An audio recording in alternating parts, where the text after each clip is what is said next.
საბორდაჟი მცურავი საშუალებების ჩხრეკა, პოტენციური მოწინააღმდეგის დაკავება, სამედიცინო დახმარება, კარიერული განვითარებისა და სამეთაურო ეთიკის კურსი ბათუმის ნავსადგურში ამერიკულ ფრეგატ ტეილორზე წვრთნები მიმდინარეობდა. სასაზღვრო პოლიციის სანაპირო დაცვის თანამშრომლებს სხვა უწყების დანაყოფებთან ერთად სპეციალური სწავლება ამერიკელმა სამხედროებმა ჩაუტარეს. სამხედრო ხომალდი ტეილორი საქართველოს ტერიტორიულ წყლებში მესამედ შემოვიდა. აბორდაჟი მცურავი საშუალებების ჩხრეკა, პოტენციური მოწინააღმდეგის დაკავება, სამედიცინო დახმარება, კარიერული განვითარებისა და სამეთაურო ეთიკის კურსი.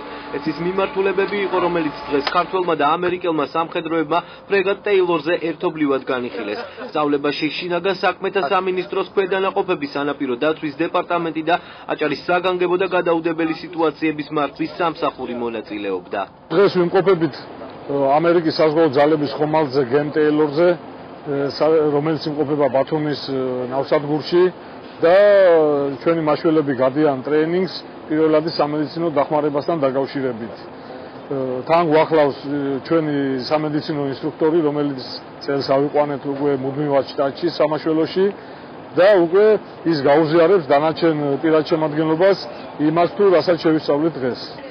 ტეილორის საქართველოში ყოფნა ხაზს უსვამს შეერთებული შტატების სურვილს გააძლიეროს ურთიერთობები ნატოს მოკავშირეებთან და ნატოს პარტნიორ ქვეყნებთან, აცხადებენ შეერთებული შტატების საელჩოში.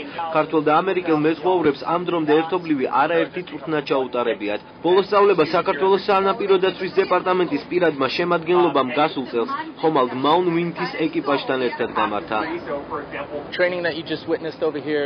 დღევანდელი ტრენინგები მოიცავდა აბორდაჟის დროს ეგრეთ წოდებული ტეიქდაუნის მანევრებს. ჩვენ ქართულ კოლეგებთან ერთად განვიხილეთ ტაქტიკური ჯგუფის მიერ მცურავი საშუალებების სრულ კონტროლზე აყვანათ და მასზე ჩხრეკა დაკავების ოპერაციის ძირითადი პრინციპები.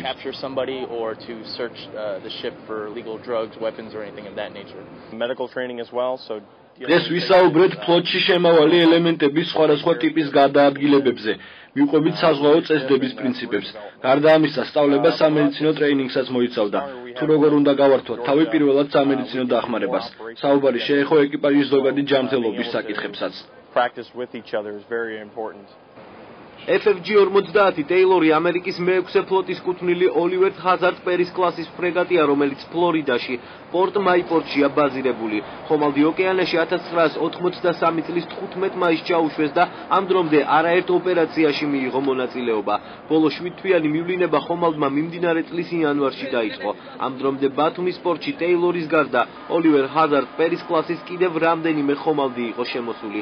ხომალდის კაპიტნის შეფასებით წვრთნები როგორც ქართული, ისე ამერიკული მხარისთვის მნიშვნელოვანია. დღევანდელი წვრთნები ჩვენი სახელმწიფოების მეგობრობის კიდევ ერთი მაგალითია. როგორც იცით, წვრთნები რამდენიმე ფაზას მოიცავს. ვიხარია, რომ გვაქვს საშუალება ჩვენს პარტნიორებს გაუზიაროთ საკუთარი გამოცდილება და გავეცნოთ ქართული მხარის გამოცდილებას ამ მიმართულებით. ოფიციალური ცერემონიებისა და ერთობლივი საზღვაო სწავლებების დასრულების შემდეგ ფრეგატი ტეილორის საქართველოს ტერიტორიულ წყლებს ხვალ დატოვებს.